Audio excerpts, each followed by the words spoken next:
effectively. I would like to use today's discussion to plan for the second half of the growth plan implementation. So where can we do more? Where can we support you better? The European Commission really wants the growth plan to succeed. Recently, I have often talked about the need to enlarge the enlargement, to integrate all our neighbors as soon as possible into more and more EU policy areas, into parts of the single market, into our energy market, into pan-European value chains. And we want to make the European Union a lived reality for your citizens already today. You've been speaking about this, to bring prosperity, security and stability for the entire European continent in the times when we have adversaries from the outside who would like to see us fail. And in some areas, this is already taking shape. Albanians, Montenegrins and Macedonians already benefit from cheaper transaction costs because of SEPA.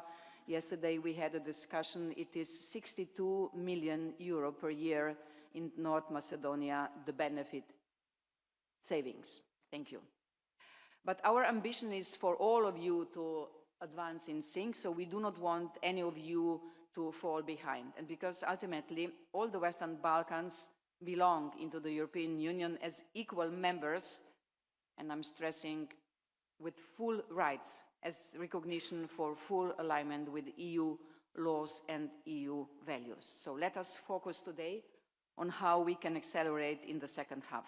And there is one particularly important deadline coming up. In June, the one-year grace period for unmet reforms from the second reporting round will expire. Almost 300 million euro that are earmarked for your countries are on the line.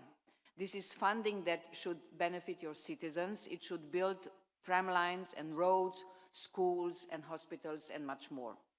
Let us also discuss how we can further reduce, you were talking also about these roaming rates. Paying extra for cross-border phone calls is something we do no longer do inside the EU, and why should you?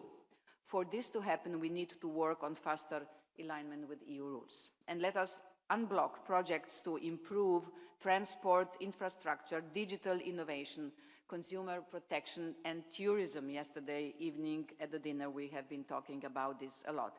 And this will benefit your businesses and of course also your citizens.